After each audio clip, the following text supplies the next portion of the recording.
Baik, Assalamualaikum warahmatullahi wabarakatuh. Bismillah, alhamdulillah, wassalatu wassalamu ala rasulillah wa ala alihi wa sahbihi wa mawala. Masih mute Bapak? Masih mute Bapak? Sudah kadang semangat ya. Baik. Assalamualaikum warahmatullahi wabarakatuh. Bismillah. Warahmatullahi wabarakatuh. Bismillah, alhamdulillah, wassalatu wassalamu ala rasulillah wa ala alihi wa sahbihi wa mawala. Haji. Wala haula wala quwwata illa billah. Yang sama-sama kita hormati Ibu Kasubdit Bina RA pada Direktorat GTK dan sahabat-sahabat semua dari GTK, KSKK, panitia, pengurus-pengurus FPMI, LEPRI, dan semuanya para peserta yang luar biasa dan biasa di luar. Semoga apapun yang kita lakukan kali ini benar-benar berkah manfaat. Untuk itu, mari kita baca suratul Fatihah dulu mengawali sesi kali ini. Semoga kita semuanya tetap sehat walafiat dan apapun yang kita lakukan ini benar-benar berkah manfaat untuk kita semuanya. Khususnya mari kita fatihai semua peserta didik kita, peserta didik madrasah, khusus kepada semua peserta didik yang berkebutuhan khusus. Semoga tetap sabar, tabah, dan berkah manfaat. Ila diniyah wa ila hadrati Nabi Muhammadin sallallahu alaihi wasallam. Bismillah al-Fatihah. A'udzubillahi minasyaitonir rajim. Bismillahirrahmanirrahim. Ar-Rahmanir-Rahim. Maliki yaumiddin. Ghairil maghdubi 'alaihim waladdallin. Amin. Terima kasih moderator. Mohon maaf saya tidak awali dengan pantun karena belum mempersiapkan. Oke, Bapak Ibu sekalian. Materi saya itu adalah terkait dengan bagaimana mengelola suasana dan suasini kelas. Kalau suasana itu di sana Bu ya, kalau di sini itu suasini. Termasuk pembelajarannya. Materi ini tentu sangat beririsan dengan apa yang disampaikan sebelumnya oleh Bapak Dr. Sujarwo. Dan irisannya itu tebal. Irisannya itu tebal, karena itu Bapak Ibu sekalian, mungkin saya hanya memberi penekanan-penekanan tertentu yang justru yang banyak nanti kita diskusi dan dialog, tanya jawab.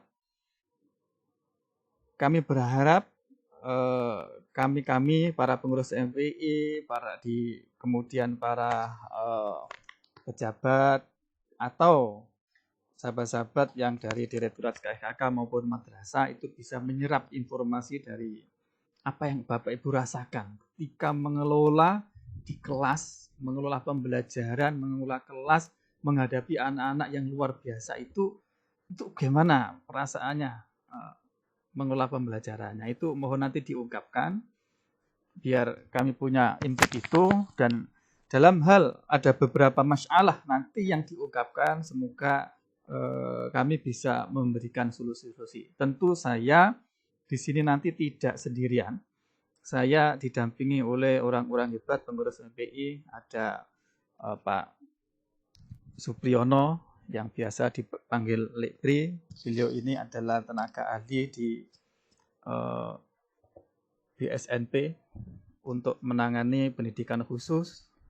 Kemudian ada Bu Maskana, pengawas yang luar biasa, penguasaan dan giatnya, serta ada apalagi Bulail Malang, ada semuanya, dan beliau-beliau nanti yang insya Allah akan turut bersama saya untuk merespon apa yang Bapak Ibu sampaikan agar betul-betul efektif. Sehingga mungkin saya cukup 15-20 menit untuk memberikan penekanan yang disampaikan materi sebelumnya.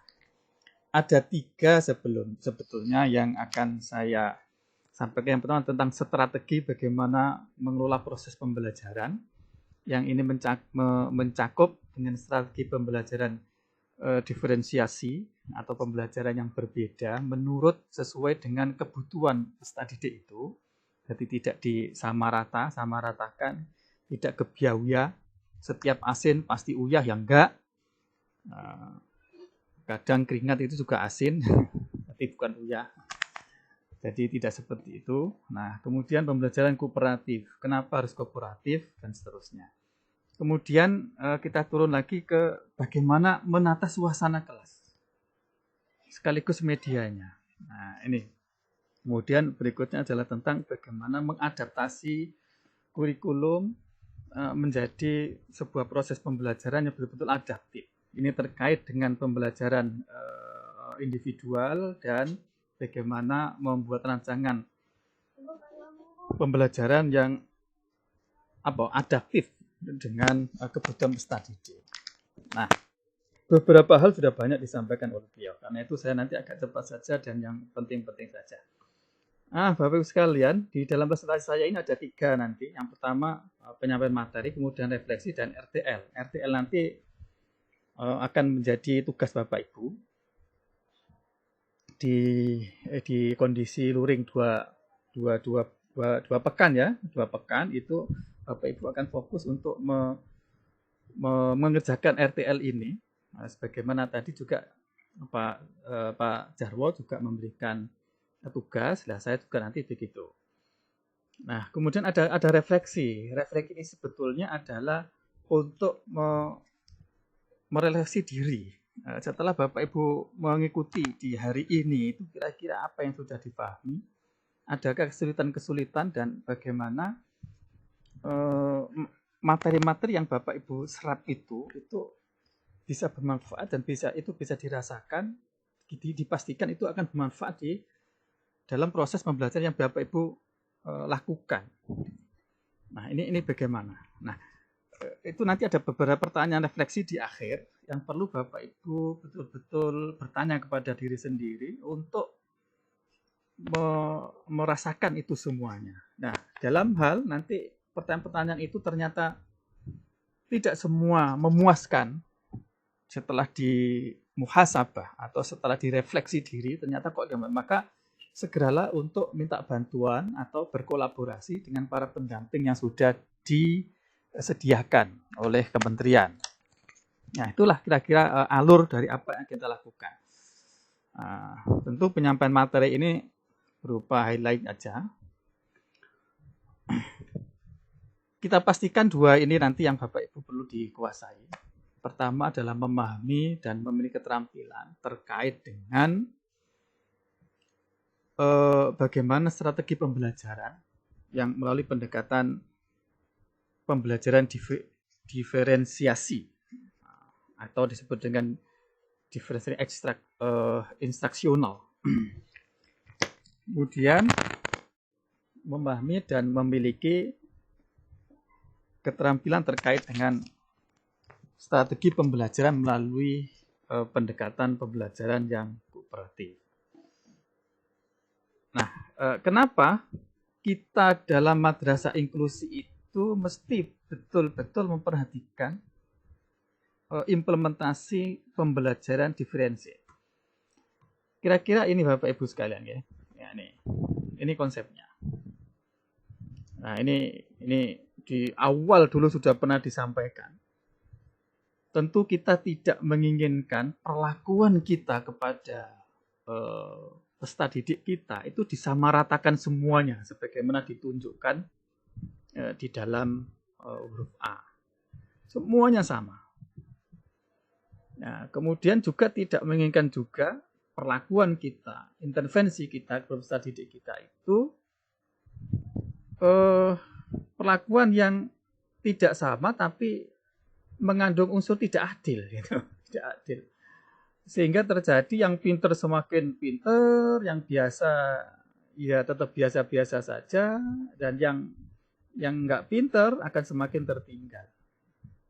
Dan kayaknya ini masih banyak sekali kita rasakan di madrasah kita, di para guru-guru kita itu lebih suka menangani kepada anak-anak yang pinter.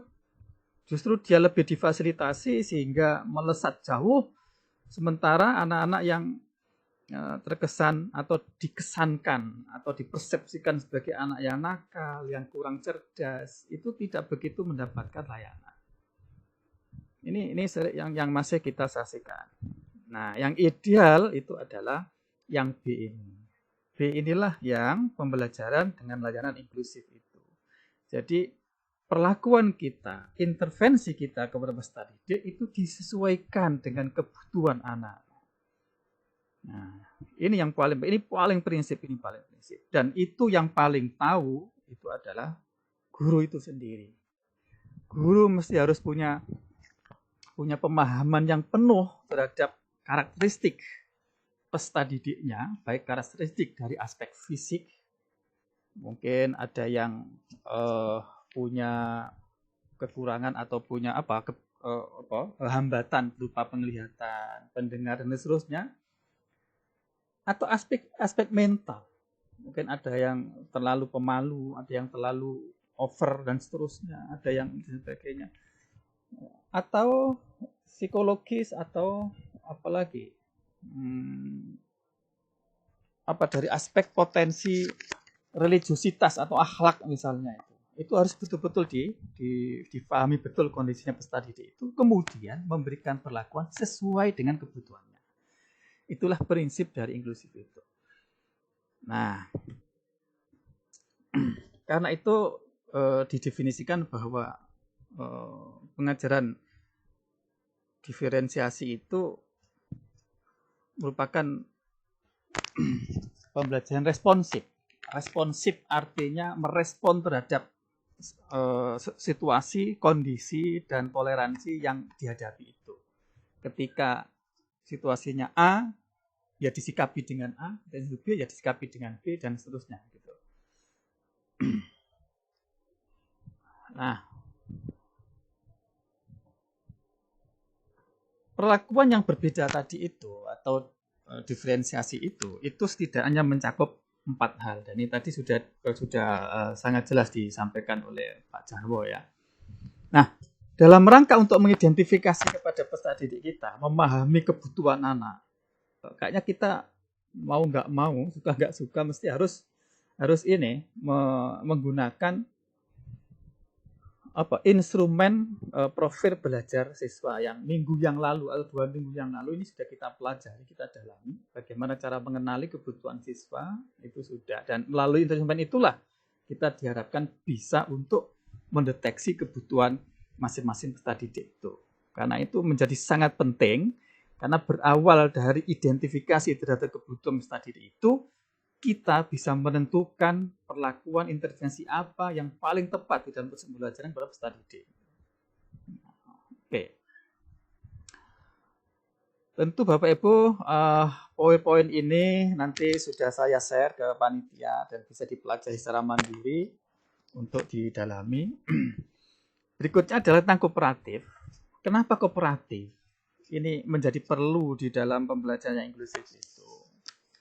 Karena hanya dengan kooperatif lah, tapi mungkin terlalu ekstrim ya kalau hanya itu ya.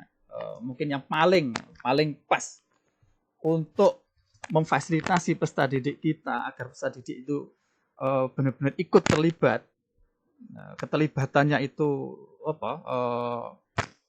besar dalam pembelajaran, maka kooperatif ini pembelajaran yang paling pas.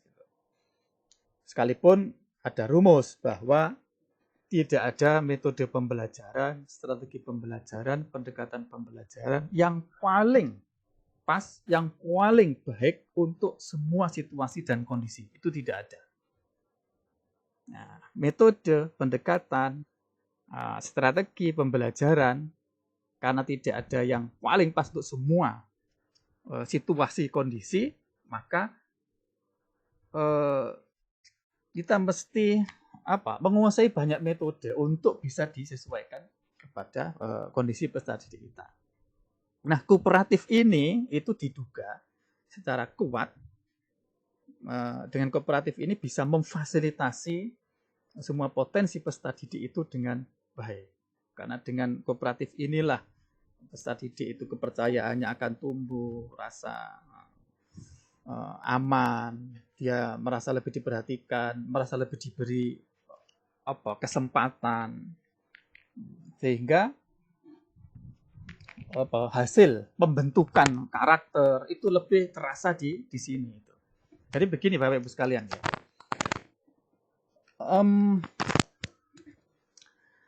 proses pembelajaran kooperatif seperti ini atau berpusat kepada siswa. Kooperatif termasuk belajar yang berpusat kepada siswa ya, karena mengaktifkan siswa, peran siswa ditumbuhkan sebesar-besarnya. Itu memang tidak efektif pada jangka waktu yang pendek, tapi akan sangat efektif pada masa yang jangka panjang. Artinya begini, untuk melakukan pembelajaran kooperatif, ya, dengan diskusi, dengan saling bertukar pengalaman, dengan itu ribet sekali. Kadang membuat kelompok saja waktunya habis 4 jam. Belum ada anak yang nggak bisa berkomunikasi, diam saja dalam kelompok. Ya udahlah, nggak efektif.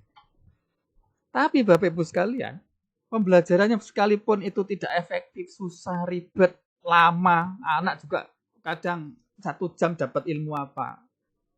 Itu nggak efektif seperti itu. Tapi dengan melalui pengalaman itulah nanti karakter anak itu terbentuk. Karakter kerjasamanya, misalnya, kolaboratif. Karakter keberanian untuk menyampaikan pendapat. Karakter untuk menghargai pendapat orang lain. Karakter untuk toleransi.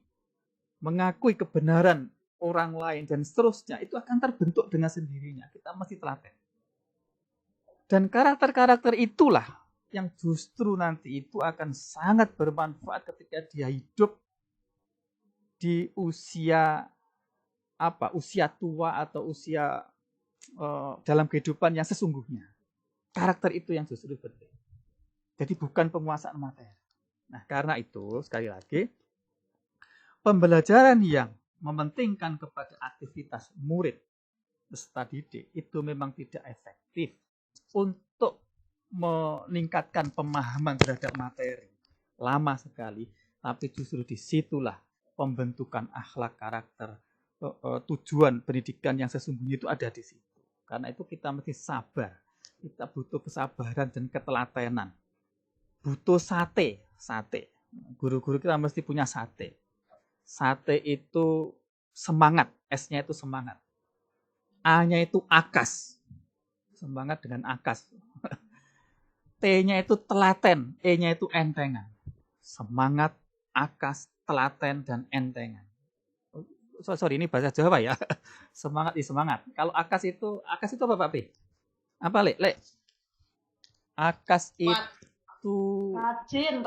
Rajin. Semangat, rajin. Telaten, kalau telaten ya telaten ya. Entengan, kalau entengan apa? Bu Lail, apa boleh? Entengan itu gampang membantu. Mudah bekerja. Apa gimana? Iya, mudah membantu. Ringan tangan. Mesti seperti itu.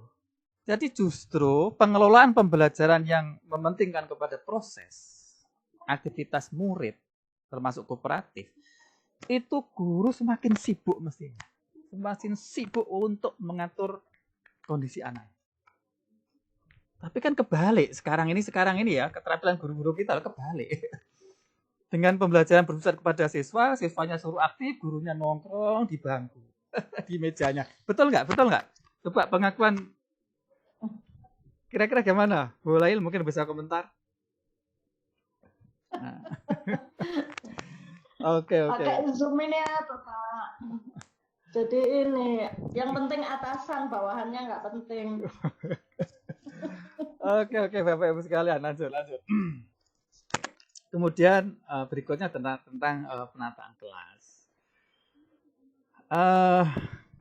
Ini mesti kita kuasai, nanti baca sendiri lagi. Nah, kenapa penataan kelas ini menjadi penting? Kalau boleh berteori, kira-kira teorinya seperti ini, Bapak Ibu sekalian. bahwa guru harus dapat memberikan penjelasan tentang bagaimana pemetaan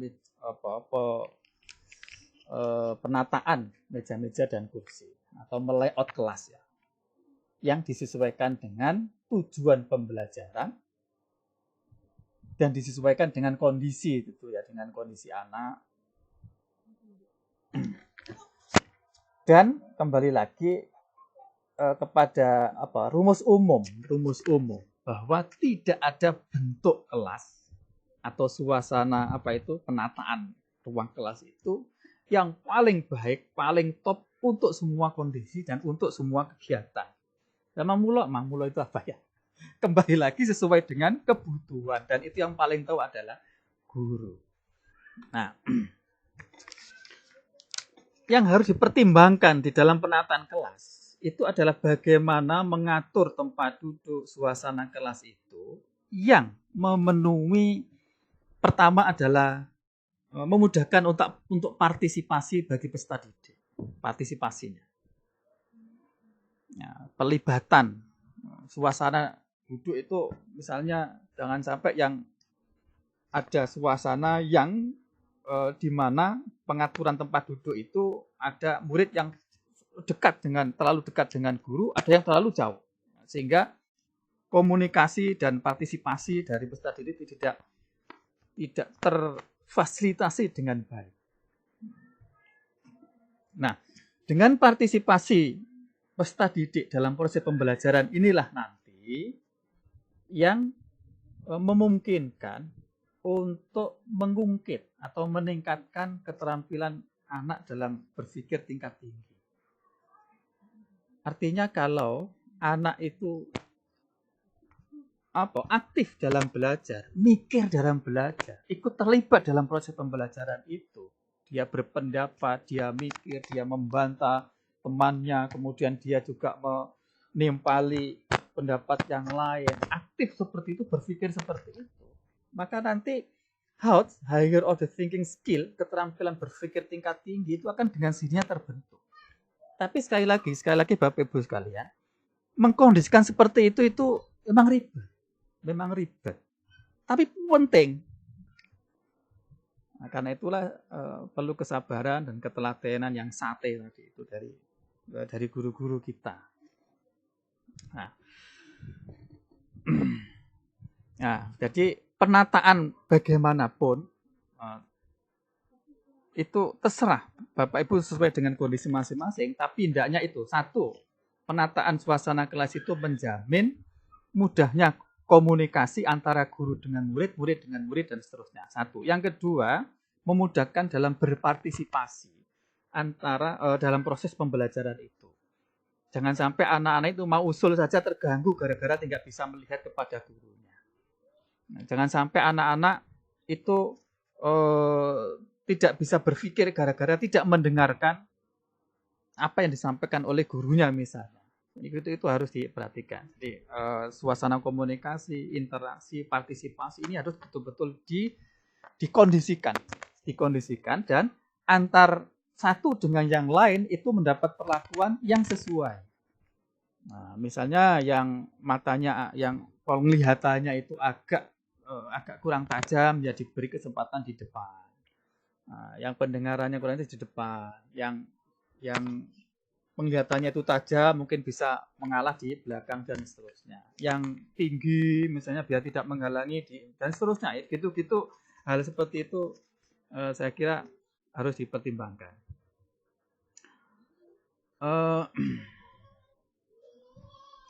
Ini tinggal 5 menit. Oh, 5 menit. Okay. Ini yang paling penting, 4 hal ini tadi ya. Aksesibilitas, kemudian mobilitas, pergerakan anak-anak itu mesti bisa terjamin, kemudian interaksinya itu bisa terfasilitasi semuanya. Nah, coba lihat gambar di samping ini Bapak sekalian. Ini sebetulnya aksesibilitasnya oke karena ruangannya kelas. Mobilitasnya juga oke, ruang geraknya oke lah. Interaksinya juga memungkinkan antar siswa ini oke sekali. Tapi kita lihat antara guru dengan murid ini tidak ada komunikasi, tidak ada proses pembelajaran. Ini berarti bermasalah dalam penataan kelasnya. Padahal secara sarana prasarannya sudah oke, ini semuanya sudah memungkinkan. Nah, ini contoh-contoh yang sebagainya. Media pembelajaran ini saya kira bisa dipelajari dan seterusnya. Nah, adaptasi pembelajaran tadi sudah banyak panjang lebar. Itu garis besarnya ada 2. Dalam hal siswa atau peserta didik kita itu tidak bisa mengikuti secara penuh atau jauh sekali untuk bisa mengikuti proses pembelajaran yang normal, maka perlu pendekatan khusus dan itu disebut dengan program pembelajaran individual. Tapi sekiranya hambatan dari peserta didik kita itu tidak terlalu jauh, masih bisa mengikuti program yang normal, yaitu cukup dilayani dengan pembelajaran yang adaptif yang disesuaikan saja dengan kondisinya tadi. Tapi kalau memang nggak bisa sama sekali, yaitu perlu ada PPI. Itu. Dan lain sebagainya, Bapak Ibu sekalian, ini nanti ada beberapa contoh, kemudian yang paling akhir, ini beberapa minggu lalu sudah saya sampaikan, tapi secara khusus saya ingin mendapatkan perhatian khusus dari Bapak Ibu semuanya, untuk betul-betul ini nanti dipahami betul. Dipahami betul 9 poin cara pandang warga madrasah kita semuanya terhadap peserta didik kita. Kenapa? Karena dengan cara pandang seperti inilah nanti, itu kita menjadi berbeda dengan yang bukan madrasah.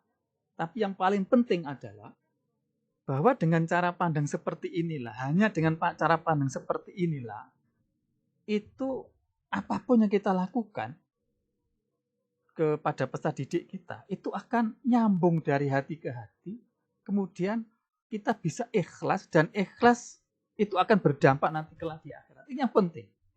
Dan ini semuanya lah yang akan menenagai kita, mensupport kita dalam kita beraktivitas. Kalau kita mengandalkan di madrasah ya, sarana prasaranya lengkap, kemudian pendanaan lengkap, kiamat kurang 2 hari pun itu kayaknya susah. Tapi kita punya ini, kita punya 9 nilai cara pandang kepada peserta didik ABK, inilah yang menenagai kita semuanya. Sehingga kita tetap bisa eksis, semangatnya menjadi luar biasa, tetap sabar, bertahan. Ini yang mesti kita camkan betul, kita masukkan betul di dalam benak kita semuanya. Oke, saya kira itu untuk pemicu saja. Berikutnya kita tanya jawab. Untuk refleksi nanti dijawab sendiri, ada 3. Kemudian tugas dapat disampaikan ntar atau sekarang, Bapak Ibu? Moderator? Ini ada pertanyaan dulu, Pak. Oke, monggo. Pertanyaannya begini.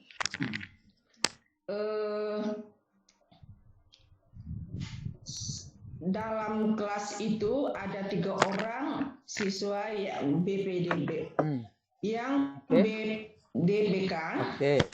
Kemudian saat memberikan materi atau memberi akses daripada materi masih bisa dihandle bersama, tapi jika sudah berlaku layanan khusus, layanan tersebut bisa dilakukan di ruang sumber dengan pendampingan yang khusus. Nah, bagaimana itu mengatasinya, Pak?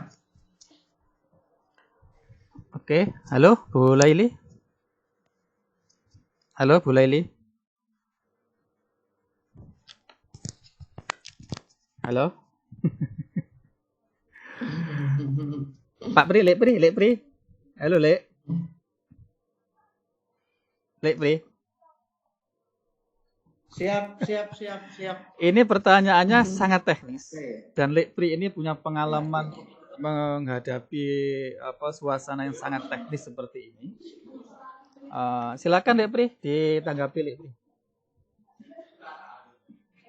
Atau dikumpulkan dulu aja ya, dikumpulkan dulu sebanyak-banyaknya. Nanti kita pilah-pilah mana yang sangat teknis, mana yang dan seterusnya. Pokok dikumpulkan aja dulu. Iya, betul. Bu moderator ya, kita sebanyak-banyaknya saja, nanti kita pilah-pilah. Oke, monggo. Masih ada lagi daripada partisipan yang ingin bertanya, mumpung waktunya masih banyak sama Pak Imam. Jadi begini, saya ulangi Bapak Ibu. Saya ulangi. Bapak Ibu para peserta, silakan menyampaikan apapun kendala, permasalahan dalam proses pembelajaran dan penilaian yang ada di lapangan. Nah, kami coba akan merespon semua itu. Dalam hal kami tidak bisa menjawab dan seterusnya, itu pasti akan menjadi PR kami. Ada mungkin nanti itu jawabannya berupa regulasi, ada jawabannya sekedar penjelasan, ada jawabannya nanti berupa tindakan.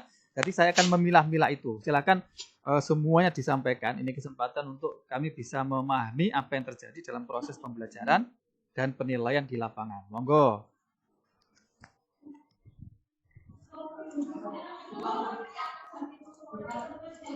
Mungkin tentang kurikulumnya, mungkin apa tentang materinya, mungkin tentang apa, monggo silakan.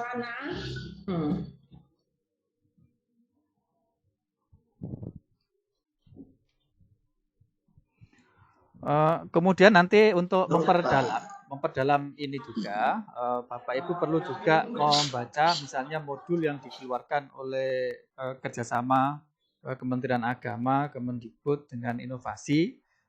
Mungkin nanti bisa kita kirim ya, ada 5 modul itu. Dan yang saya sampaikan ini juga sumbernya dari sana. Itu bisa dipelajari secara mandiri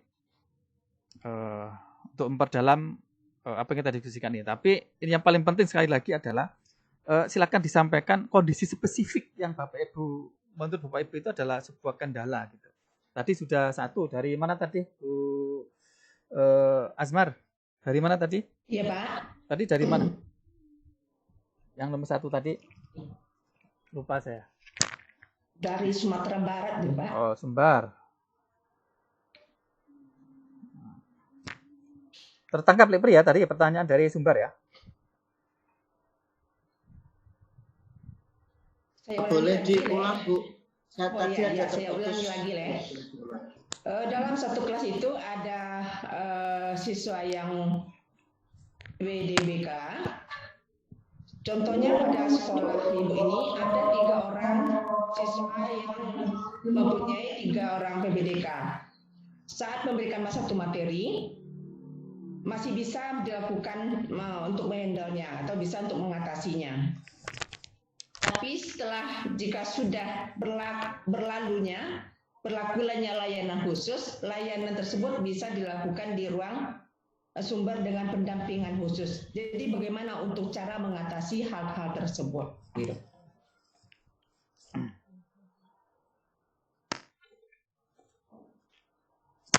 Oke.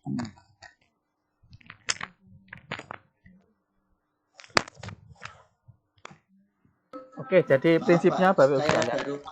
Halo? Lepri ya? Itu Pak Nanda kayak mau menyampaikan sesuatu. Siapa? Pak Nanda dari Sumatera, Pak. Sumatera Utara. Pak Nanda? Iya, betul, Bu. Dari Sumatera Utara. Iya. Tadi Pak Nanda juga bertanya ya, Pak? Iya, betul, Bu. Izin saya bertanya kembali ya, Bu. Iya, boleh, Pak. Boleh. Iya. Mumpung ada Pak Imam. Oke. Ya, Assalamualaikum warahmatullahi wabarakatuh. Waalaikumsalam warahmatullahi wabarakatuh. Ini tadi juga sudah ditanyakan sama Pak Jamil, Pak, kan ini sebagai penguat juga, ini pertanyaan pertama Pak kan gitu. Apakah mungkin kan begitu agar pelaksanaan daripada pendidikan inklusif ini di madrasah, terutama bagi kami yang baru Pak, baru akan melaksanakan, mungkin kiranya perlulah di SK-kan kan seperti itu Pak, karena mungkin kawan-kawan yang lain sudah akan begitu, kita belum ada kan begitu Pak. Itu yang pertama tentang peng-SK-an madrasah pelaksana pendidikan inklusif. Yang kedua Pak, ini langsung teknis ini Pak, terkait dengan layout kelas tadi Pak. Ini mungkin ada juga terkait dengan yang ditanya sama Ibu Elvi dari Sumatera Barat tadi. Bagaimana begitu Pak tentang shadow teacher ini ya Pak ya? Ketika kita melaksanakan pembelajaran dalam satu kelas, kemudian di kelas itu ternyata ada 3 peserta didik yang PDBK-nya berbeda kan begitu Pak. Apakah kalau bagi rekan-rekan Bapak Ibu yang sudah melaksanakan, apakah shadow teacher tadi ini ikut di dalam, 3-tiganya ini ikut begitu, atau ketika di resource class nanti aja dia, di ruang sumber aja dia kan begitu. Karena kan ketika kita melaksanakan pembelajaran tentu juga kita pengen target itu tercapai walaupun tidak 100% kan begitu. Itu saja mungkin Pak, 2 pertanyaan dari saya Pak. Terima kasih. Assalamualaikum warahmatullahi wabarakatuh. Waalaikumsalam warahmatullahi wabarakatuh. Assalamualaikum warahmatullahi wabarakatuh. Oke, ada lagi? Cukup? Sementara? Belum ada lagi sepertinya. Itu ada pertanyaan di chat itu dari Bu Rita itu tentang kurikulum RA. Oke. Oke, sementara ini dulu ya. Ada 3 pertanyaan mungkin saya catat dari Sumbar, kemudian di Bu Rita. Ada lagi nih Pak. Chat. Ada lagi nih Pak Imam. Ya, silakan. Pertanyaannya pada untuk siswa PDBK secara administratif rata penilaiannya apakah dimasukkan atau dipisahkan gitu? Oke, penilaian ya. Iya, penilaian. Oh, Karena ratanya. tadi sebetulnya sudah dijelaskan tadi itu sama Bapak Sujarwo. Rata-rata kelas ya. Baik. Baik, mungkin sementara kita jawab dulu ya, Bu moderator ya. Pertama Bu dari Sumbar, kemudian dari Pak Nanda, dari yang terakhir tentang penilaian Bu nanti. Elvi Susanti tadi itu Pak. Dari? Elvi Susanti dari Sumatera Barat. Oh ya, dari Bu Evi tadi.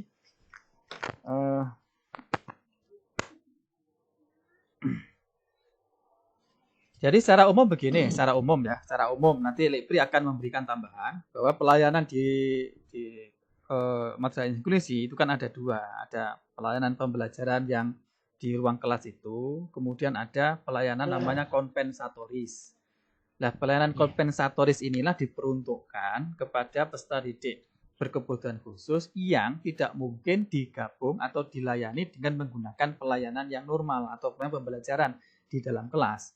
Itu memang harus nah, pertanyaan mendasarnya adalah kapan menggunakan pelayanan kompensatoris? Nah, kapan tetap bergabung dalam proses pembelajaran satu kelas layanan pembelajaran biasa? Nah, itu nanti akan Lipri. Silakan Lipri.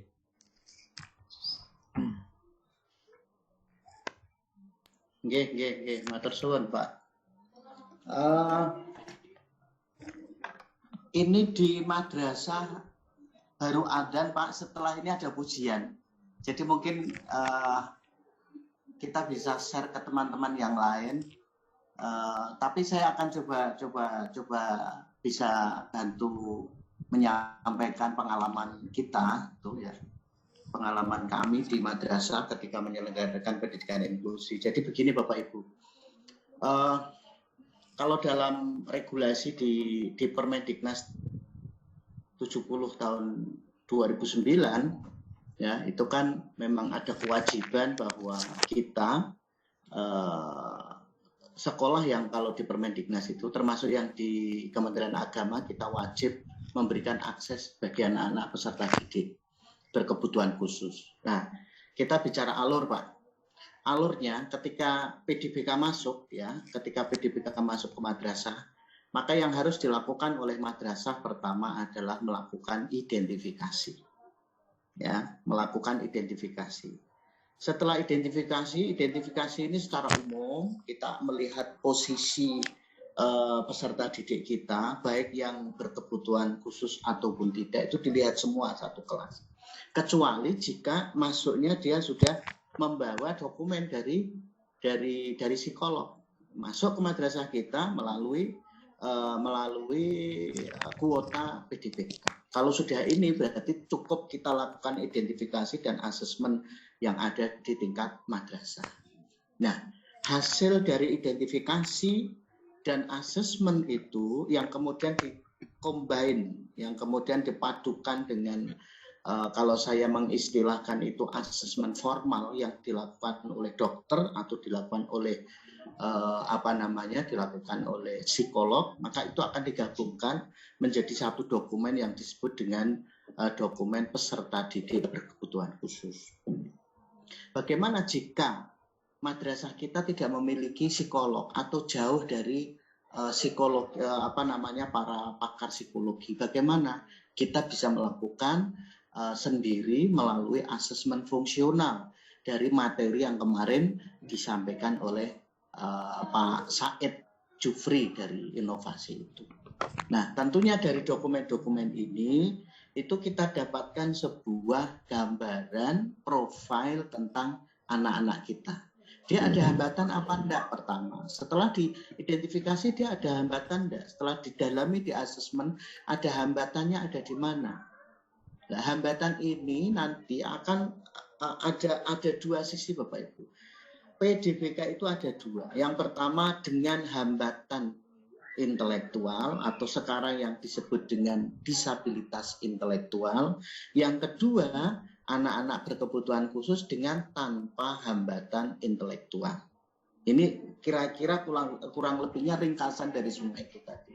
Nah, bagaimana anak-anak yang ada hambatan intelektual, maka sesuai PP 13 tahun 2020, bagi anak-anak dengan hambatan intelektual dilakukanlah yang disebut adaptasi kurikulum dan pembelajaran. Adaptasi ini bisa menaikkan materi, bisa menurunkan materi, kemudian menyesuaikan cara penyampaiannya, kurikulumnya yang tadi dikatakan perkalian diganti dengan penjumlahan. Ini yang disebut dengan adaptasi. Tetapi bagi anak-anak yang tidak mengalami hambatan intelektual, maka yang dilakukan adalah modifikasi. Jadi ada istilah adaptasi, ada istilah modifikasi. Nah, ketika hambatan dia itu membutuhkan sebuah treatment khusus, bagaimana treatment itu kita dapatkan dari dokumen yang ada di psikolog atau dari dokter, atau dokumen-dokumen yang ada bahwa anak ini punya permasalahan di contohnya sensorinya ada masalahnya, atau ternyata dia tuli, atau ternyata netra. Apa yang dilakukan? Maka ada layanan yang disebut layanan kompensatoris. Kompensatoris itu kalau orang tuanya mampu silakan rujuk aja diarahkan untuk terapi di tempat-tempat yang memang semestinya yang memang mampu untuk melakukan itu. Tetapi bagaimana jika kita ada di pedesaan? Kayak dulu di tempat saya di pedesaan, ya. Jika kita tidak dapatkan para ahli terapis, kita tidak ada sarjana yang menangani masalah terapi itu, maka kita bisa belajar, bisa bantu, kita melakukan peningkatan pelatihan bagaimana melakukan layanan kompensatoris pada anak-anak didik berkebutuhan khusus yang ada di madrasah kita. Itu bisa dilakukan di ruang sumber namanya, atau ruang sumber belajar. Jadi kalau tempat kami dulu Bapak Ibu, karena tempat kami sistemnya pull out ya, pull out sistem itu. Jadi kita menggunakan partial inklusi. Pull out-nya bagaimana? Pada jam tertentu anak itu akan dimasukkan ke dalam ruang sumber. Dan di situ ada beberapa orang guru pembimbing khusus. Jadi ketika ada pertanyaan apa yang terlibat guru pembimbing khusus atau shadow teachers, ya kadangkala dia menjadi GPK, kadangkala dia kalau hanya masuk ke dalam kelas dia menjadi shadow. Ya tentunya ini menjadi perdebatan Bapak Ibu, karena banyak teori yang berbicara tentang ini. Jadi apakah anak-anak perlu dimasukkan ke dalam ruang sumber? Apakah bukan berarti itu justru malah mengeksklusifkan mereka? Jawabannya ada di Bapak Ibu semua. Butuh enggak ruang sumber ini untuk mentreatment anak-anak? Makanya kalau di tempat kami dulu, ruang sumber ini kita jadikan ruang tidak hanya untuk ABK, tetapi non-ABK ketika ada pembimbingan, mau lomba, mau apa, kita masuk ke sana. Karena dulu sering ada statement bahwa, oh kamu masuk ke ruang itu, kamu berarti ABK nih, gitu Pak. ABK nih. Terus akhirnya orang masuk ke ruangan itu sangat malu lah. Kita coba kolaborasi itu. Intinya begini Bapak Ibu, akomodasi yang layak bagi peserta didik berkebutuhan khusus itu sepenuhnya, mohon maaf, ada ikomah sebentar, ya sepenuhnya menjadi jadi begini, sepenuhnya menjadi kewenangan Bapak Ibu yang menangani. Kalau dengan cara ini justru ada perbaikan, ada solusi, lakukan. Kalau dengan cara ini tidak, ya tidak dilakukan. Jadi jangan, oh ini harus masuk ke ruang sumber teorinya, masukkan ke ruang sumber, ternyata resource kita belum sanggup dan mampu untuk itu. Nah, di situ itu nanti akan ada ketika ada anak-anak dengan disabilitas, Bapak Ibu, dia netra atau dia grahita atau dia ada masalah di telinga, tuli dan lain sebagainya, itu yang harus dilakukan kompensatorisnya apa? Melepaskan kesulitannya dari komunikasi atau bahasa. Dan begitu. Jadi bagaimana netra bisa belajar, ya tentunya kita perlu mengakomodasi yang layak bagi kebutuhan dia, bagaimana dia bisa berkomunikasi, bisa melalui braille, bisa melalui HP. Itu sekarang banyak aplikasi yang bisa membantu mereka untuk menerjemahkan tulisan menjadi kata-kata. Nah, ini nanti Pak Firman barangkali bisa memberikan semacam testimoni bagaimana anak-anak netra itu bisa belajar. Bagaimana dengan tunagrahita, anak-anak yang IQ-nya jauh di bawah rata-rata. Maka di situ ada sebuah treatment layanan, yaitu treatment bina diri. Bagaimana dia pakai celana sendiri, bagaimana bisa ngancingkan baju. Ini hal-hal yang dibutuhkan. Nah, terkait dengan kelas dan terkait dengan pembagian di ruang sumber, itu sepenuhnya diserahkan kepada kondisi anak. Jadi tidak mesti setiap anak setiap hari ada di ruang sumber, tidak. Itu bisa jadi dia tidak membutuhkan ruang sumber. Ketika tidak membutuhkan ruang sumber, maka dia sepenuhnya berada di kelas. Termasuk kurikulumnya, termasuk pembelajarannya, termasuk penilaian. Itu mungkin secara umum dulu bisa saya sampaikan seperti itu. Kemudian untuk SKMPPI penilaiannya mungkin Pak Sapri, penilaian aja, penilaian. Untuk penilaiannya maka sama Pak, penilaiannya dilakukan secara akomodatif.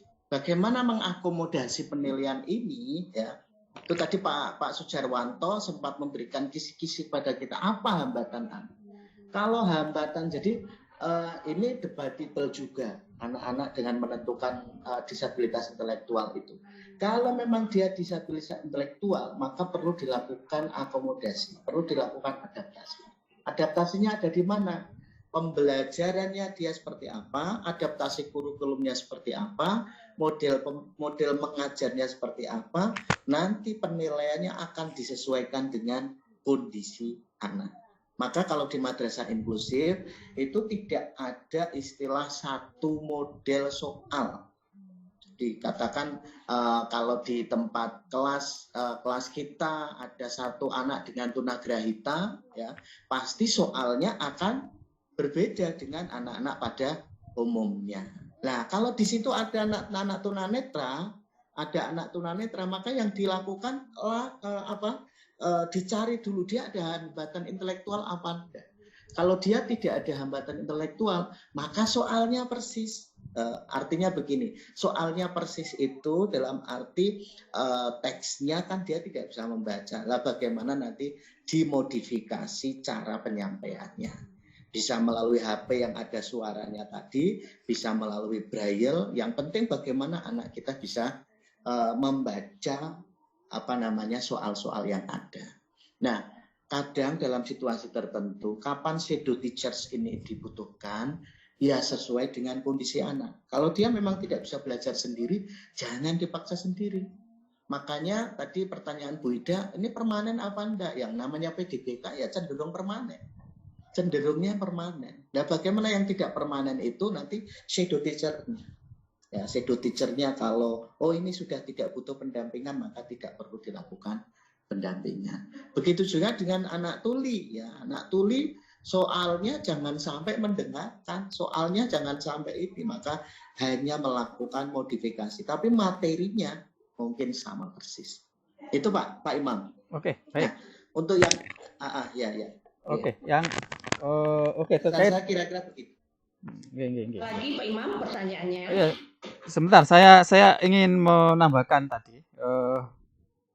Setelah saya membaca pertanyaan di chat ini, saya baru lebih bisa memahami tambahan dari Pak Pri. Jadi begini, ya, dari Bu Eva ya.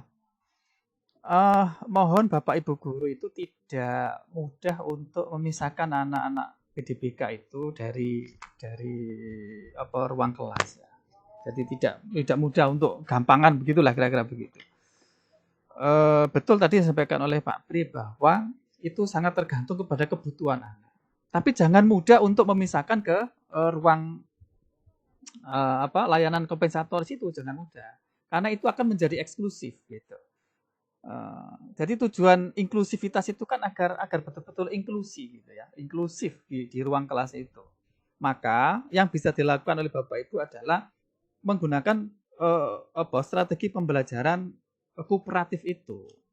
Justru dengan tetap berada di ruang kelas itu memberi kesempatan kepada peserta didik lain, tanda kutip yang normal itu untuk bisa memahami rasa kepada PDBK.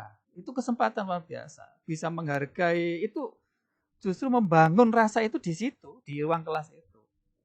Nah, kalau lihat pertanyaan tadi itu kayaknya malah kebalik gitu. Jadi ini catatan dari saya sih. Jadi mohon untuk tidak mudah untuk memisahkan PDBK ke ruang khusus, kebutuhan khusus, nanti akan semakin eksklusif. Padahal kita ingin memberantas eksklusivitas itu, ya, dengan menghadirkan inklusivitas. Kemudian terkait dengan ada pertanyaan Bu Rita, kurikulum RA, ya. Kurikulum RA sejauh ini dan mungkin tidak ada kurikulum khusus untuk disabilitas. Jadi kurikulum yang ada ya yang normal itu. Nah, kemudian diberi kewenangan kepada satuan pendidikan, bahkan diturunkan kepada gurunya untuk mengadaptasi. Nah, itu prinsipnya. Tadi adaptasi kurikulum sudah disampaikan oleh Pak Jawo tadi ya. Bisa dinaikkan kalau itu istimewa, kemudian bisa diturunkan, bahkan bisa dihilangkan sama sekali, membuat kurikulum baru. Itu adalah kewenangan. Kewenangan yang diberikan oleh negara kepada satuan pendidikan melalui guru yang bersangkutan. Nah, ini penting. Kemudian terkait dengan SK ya, desain kita ke depan, penerbitan SK inklusif itu dari dua arah. Ada top and down.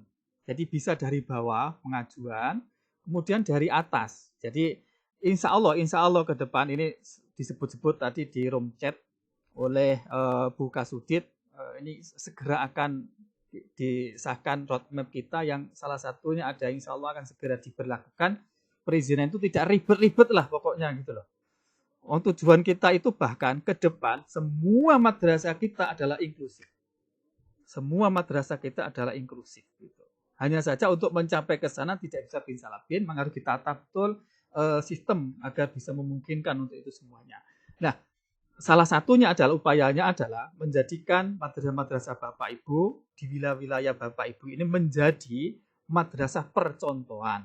Dan nanti madrasah samping itu akan kalau ingin menjadi inklusif ya belajarnya ke madrasah Bapak Ibu yang ikut di kepesertaan ini. Itu kira-kira begitu modusnya nanti itu. Biar segera semua madrasah kita itu inklusif untuk memberantas eksklusivitas dalam memperlakukan terhadap disabilitas. Nah, itu kira-kira. Kemudian rapot masih sama dan rapot saya kira sama ya. Kalau dibedakan nanti eksklusif lagi. Nah, termasuk cara penilaian, kemudian hanya saja ketika menilai, memberikan skor itu kan ada adaptasi tadi disampaikan oleh Pak. Itu mungkin saya kira clear gini.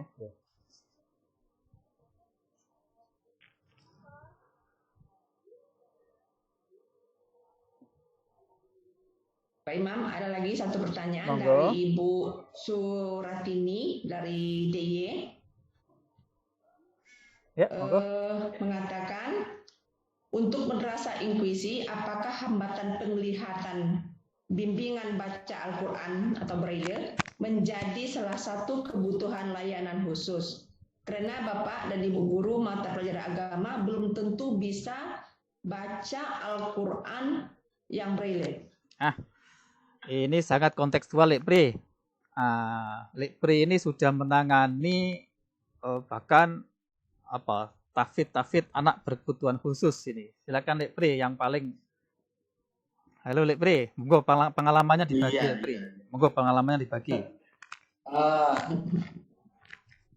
jadi gini, Bu Suranti ini Surati ini kan dari Man 2 Mabua Harjo. Di sana anak-anaknya kayaknya sih, kasih tahu saya semuanya netra ya Bu, yang ABK. Jadi begini, kalau saya nih ya, kalau kita mau ideal Bapak Ibu, idealnya ya di sana harus semua guru tahu tentang Braille, kan begitu, termasuk bisa membaca Al-Quran dengan menggunakan huruf Braille. Itu target depan kita. Tetapi untuk untuk menjawab persoalan kita memulai inklusivitas di madrasah kita, kalau harus menunggu seperti itu bagaimana? Tentunya akan sangat lama dan tidak ada yang berani gitu. Makanya nanti justru Bu Suratini, Pak Wahdan Zani, kemudian saya tahu ada di MTS Yagat Tunis di Yogyakarta itu yang fokusnya di netra, itu nanti berbagi bagaimana kita adakan pelatihan-pelatihan untuk itu. Toh untuk netra ya, contohnya untuk netra itu sebenarnya sekarang banyak aplikasi, karena dia netra hanya ada di penglihatan, kemudian pendengarannya tidak ada masalah, sebenarnya bisa dilakukan dengan cara yang lain. Saya justru itu agak kesulitan ketika di madrasah kita ada anak tuli. Bagaimana mengajarkan baca tulis Al-Qur'annya, bagaimana menghafalkan. Makanya kemarin saya browsing dan saya ketemu itu pesantren di Jogja yang saya share pada saat hari Rabu yang lalu, itu luar biasa. Itu jawaban dari pertanyaan-pertanyaan kita. Tentunya Bapak Ibu iya kita butuh sesuatu yang ideal, tetapi jangan sampai idealitas ini menghambat kita untuk memulai pendidikan inklusi di madrasah kita. Kita mulai saja. Yang tidak boleh kita menerima ABK dan ditelantarkan. Ini dosanya besar sekali. Namanya dosa apa itu Pak Imam Bukhari? Kalau dosa besar, dosa mughaladzah itu istilahnya. Jadi tetap artinya kita terima ABK, terus kita berjuang bagaimana dia tetap belajar. Belajar ini kan dari apa seperti apa. Dan belajar untuk anak-anak berkebutuhan khusus tidak perlu dirata dengan anak-anak yang pada umumnya. Dia karena khusus ya, dia yang penting ada progres antara dari A kemudian mendapatkan proses pembelajaran, hasilnya seperti apa menjadi B, inilah yang harus kita lakukan. Ini berlaku tidak hanya untuk netra, tetapi untuk apapun, untuk semua. Dan kita sedang tertantang di sini karena sering kita diskusi dengan Pak Imam bagaimana menghadirkan madrasah inklusif ini yang khas. Tidak seperti sekolah inklusif. Ini madrasah inklusif. Apa nanti yang menjadi kekhasannya? Ya tentunya pembelajaran PKI yang di dalamnya ada karakter dan lain sebagainya. Mungkin itu Pak Imam tambahannya, dan kayaknya jangan dilanjutkan lagi Bu Asmarwati karena sudah jam 12. Waktu sangat jauh berapa? Ya, kita lanjut pada acara yang berikutnya. Oh ya, nanti praktik baiknya dari Man 2 Mabua Harjo. Nanti kita bisa lihat bagaimana treatment yang ada di sana. Mungkin usul saya Pak Imam begitu. Terima kasih. Saya setengah menit lagi ya untuk menyampaikan RTL ya. Jadi Bapak Ibu sekalian, nanti setelah selesai ini tolong dipelajari ulang untuk mendalami lagi. Silakan di kolom refleksi ini nanti itu muhasabah kepada dirinya sendiri untuk bagaimana merasakan materi ini. Ini coba nanti dibaca sendiri, dirasakan sendiri dan seterusnya. Ini mencerminkan 3 pokok materi tadi, yaitu strategi pembelajaran, kemudian pengelolaan kelas, dan terkait dengan penyesuaian pembelajaran. Nah, yang berikutnya adalah tentang RTL kita. RTL kita ini nanti ini bentuknya, ini panduan bagaimana cara mengerjakan RTL ini. Kemudian ini bentuknya ada 3 yang perlu Bapak ilmukan, tapi tidak semua peserta mengerjakan ketiga-tiganya, cukup 1 saja. Nah, mengerjakan yang mana? Nah, itu nanti tergantung kepada kelompoknya. Kan sudah ada pendamping dan kelompok itu nanti diatur sendiri. Itu sudah ada panduannya di sini Bapak Ibu sekalian ya. Petunjuknya sudah lengkap insya Allah, baca saja. Nah, dalam hal untuk memahami tugas ini kok masih ada kesulitan, nah silakan kontak kepada pendamping masing-masing atau kontak kepada panitia yang menjadi pendamping. Demikian, terima kasih dan mari kita bergerak bersama memberi layanan pendidikan yang terbaik bagi siapapun. Tidak boleh ada yang tertinggal dalam mendapatkan layanan pendidikan yang bermutu. Nah, semua ini kita jadikan sebagai sarana untuk ibadah kepada Allah Subhanahu wa taala. Itulah kenapa moto saya itu bahwa hidup itu adalah ibadah. Akhirul kalam, wabillahi taufiq wal hidayah, waridho wal inayah, wallahu muwaffiq ila aqwamit thoriq. Wassalamualaikum warahmatullahi wabarakatuh. Waalaikumsalam warahmatullahi wabarakatuh. Terima kasih banyak kepada Bapak Imam yang telah panjang lebar, yang materinya yang itu luar biasa. Kepada acara sesi yang berikutnya itu tentang penayangan daripada praktek baik, yaitu dari MAN 2 Monggo Harjo. Pada operator dipersilakan untuk memutar daripada praktek baiknya. Persilakan dengan secara hormat.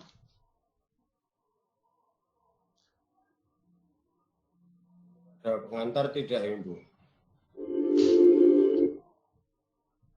Apa, Pak?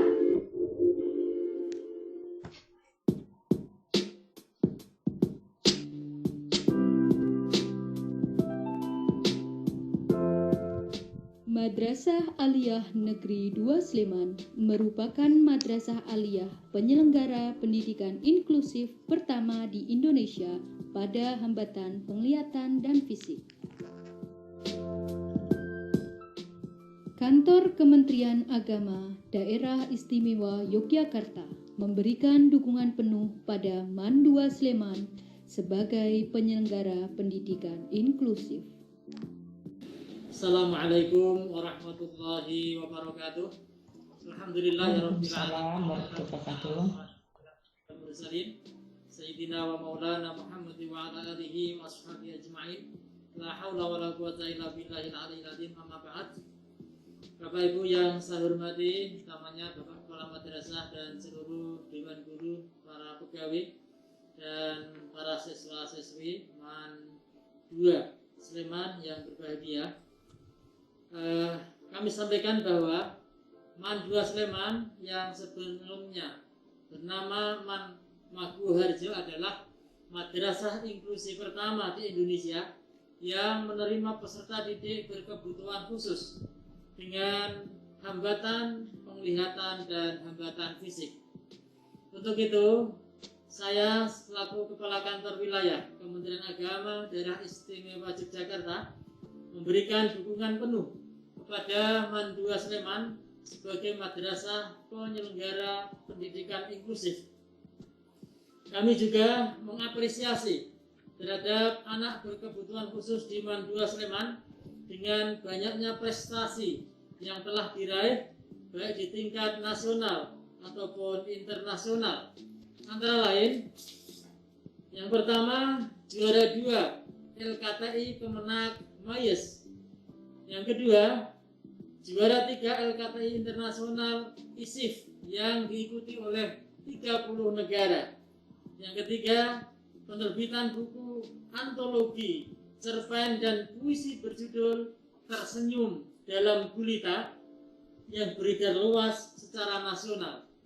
Yang ketiga, beberapa prestasi di bidang olahraga, seni, sastra, dan musik. Dengan ini, saya selaku Kepala Kantor Wilayah Kementerian Agama Daerah Istimewa Yogyakarta yakin dan optimis serta memberikan dukungan penuh kepada MAN 2 Sleman untuk melanjutkan sebagai madrasah penyelenggara pendidikan inklusif. Demikian pernyataan kami. Wa'afu minkum wallahul muwaffiq ila aqwamit thoriq. Assalamualaikum warahmatullahi wabarakatuh.